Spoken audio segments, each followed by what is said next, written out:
Teşekkür ediyorum. Ben sunumumu İngilizce yapacağım. İngilizce de hazırladım. Ancak öncesinde Türkçe bir şey söylemek istiyorum. İnsan Haklarını Yeniden Düşünmek sempozyumu başlığımız. Ulusal İnsan Hakları Kurumları da insan haklarını koruma mekanizmalarında yeni kurumlar. Bu bağlamda da Ulusal İnsan Hakları Kurumlarına çok fazla iş düşüyor. Ben şimdi sunumumda birçok rolden, birçok görev ve yetkiden bahsedeceğim. Ulusal İnsan Hakları Kurumları bu görevleri, yetkileri nasıl yerine getirecek sorusunun cevabı ulusal mevzuatta, kanunlar çerçevesinde çiziliyor. Bir ikinci cevabı da yapabildikleri ölçüde. Ve bu bağlamda şunu da çok önemli buluyorum. Bu kurumların uluslararası kurum ve kuruluşlarla, medyayla, akademi dünyasıyla ve sivil toplum kuruluşlarla ilişkisi bu bağlamda çok önemli. Çünkü insan haklarını korumak hepimizin görevi ve yetkisi diye düşünüyorum. My topic is the roles of national human rights institutions on counter-terrorism measures. As I mentioned, NHRIs are relatively recent institutions specialized in human rights protection and promotion systems worldwide. What kind of roles, powers, and mandates may these institutions undertake on the concept of rethinking human rights and on the concept of counter-terrorism? To answer this question, we need to look some institutions and some documents. The first document is Paris Principles. Principles relating to the status of national institutions, which was adopted in 1993. But 25 years has passed, and these roles, mandates, and powers have evolved in line with international human rights standards. And also, there are some institutions, like ENRI, European Network, National Human Rights Institution, like OIC, Organization Islamic Cooperation, like GANRI, Global Alliance, National Human Rights Institutions, and other forms which they established.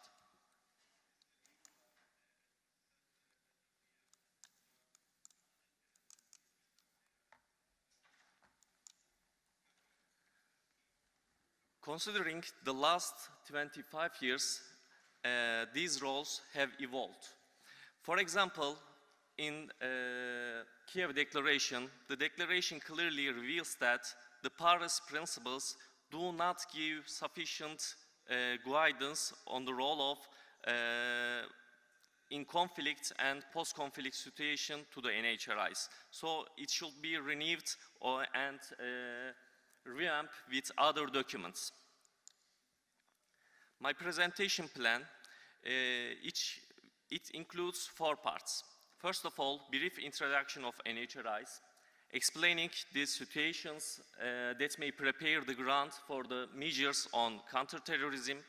Thirdly, presenting human rights categories that can be violated in the struggle against terrorism, and providing information about roles, powers, and mandates of NHRIs in the struggle against terrorism. NHRIs are one of the cornerstones of human rights protection systems. They are state actors. They have legal or constitutional basis of establishment.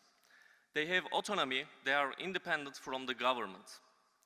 They have broad mandate and competence, ensuring pluralism and independence in the selection and appointment of members, the decision-making body, the board, adequate financial researchers and financial autonomy, bridge between both civil society, international key actors, and the state, and adequate powers of investigation.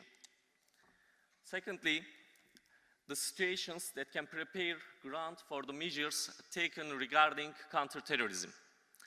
Temporary and politically unstable state policies, acts of violence or terrorism by non-state actors, increased security concerns due to a prevailing fear, adoption of extraordinary cases or complex operations of counterterrorism and other security measures. Human rights categories which can be violated when fighting terrorism. Actually, all human rights can be violated when fighting terrorism in the principle of interconnectivity between all human rights, but some of them could be more vulnerable and fragile.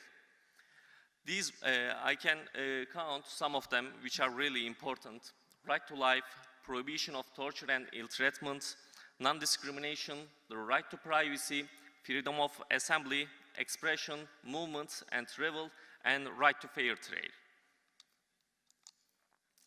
The roles of NHRIs when fighting terrorism. I counted 16, but these Mondays could be more, but I can say again, all the roles are interrelated with each other because human rights are interconnectivity and universal. The first role is protecting and promoting human rights for all, monitoring basically human rights violations, engagement with national authorities, recommendations, mediation and conciliation, complaints handling, early warning mechanism, human rights education, awareness raising, reporting and follow up these recommendations, engagement with civil society, academia, international and regional key actors in the work carried out by NHRIs, advocates and making efforts to protect vulnerable groups like elderly people, poor people, children, disabilities people, and victims of terrorism and their families, the role of NHRI in the peace-building process, making efforts, ending poverty and inequality, regular or irregular visits to conflict zone and follow up these visits, and lastly, considering taking into account gender equality and special needs of women while working in the field and during preparation of related reports. I will not mention all of them, but I will give some details about some roles which I see more important. The first one is protecting and promoting human rights for all.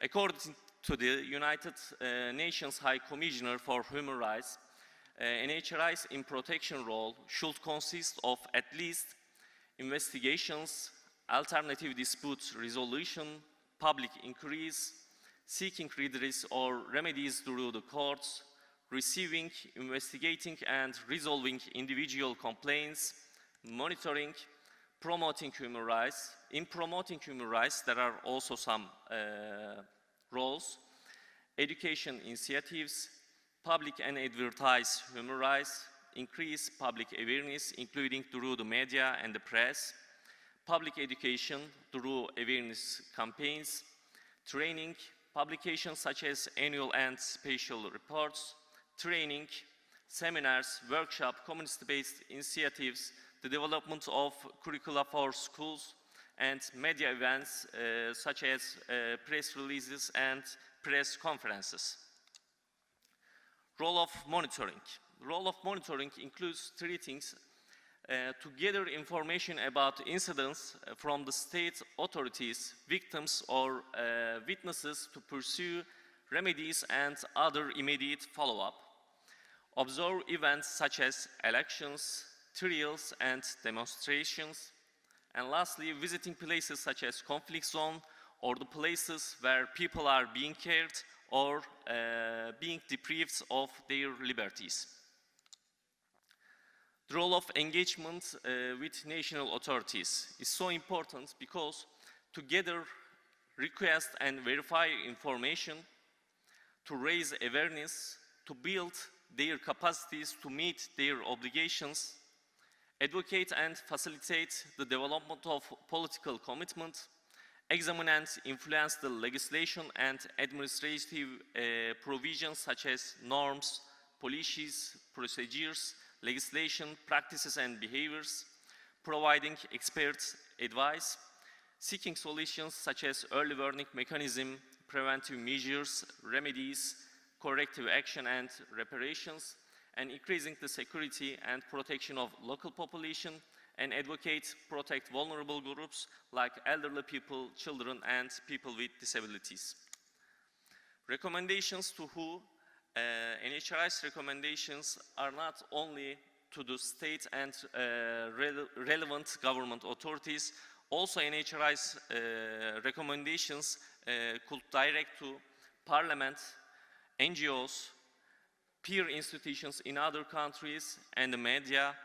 I should say that they are not binding, they are just recommendations. The role of human rights education also is so important. Education and capacity building on human rights for judges, prosecutors, lawyers, police officers, and government officials play an extremely role for NHRIs in their plan to prevent human rights violations in the context of counter-terrorism. The role of awareness raising, how actually I mentioned in the first part, but I can count again. Organize media campaigns promoting harmonization of national legislation with international human rights instruments, reporting, cooperating with international and national key actors, organize human rights trainings, educations, making efforts for strengthening the rule of law, and in the administration of justice, promoting a culture of human rights, and so on. This table shows the situation before and after the crisis, who are the vulnerable groups. Before crisis, women, children, disabled people, indigenous people, minorities, poor people, certain regions, people with health problems, and disabled people are so important. In and after crisis, the same groups also unemployed people, abused women and children, people without social care, people without health care, more disabled people, children soldiers, people under torture, IDPs, internally displaced persons, migrants, and refugees. I can say that during a conflict, everybody is vulnerable. I will just count the other roles. I will not give the details about this role, and then I will finish my presentation. The role of mediation and conciliation, the role of complaints handling, considering taking into account gender equality, special needs of women while working in the field of human rights and during preparation of related reports, regular or irregular visits to conflict zone and follow up these visits, the role of NHRIs in making efforts ending poverty and inequality, the role of NHRIs in peace building process, the role of NHRIs, actually it's finished here, yeah. Thank you very much for listening.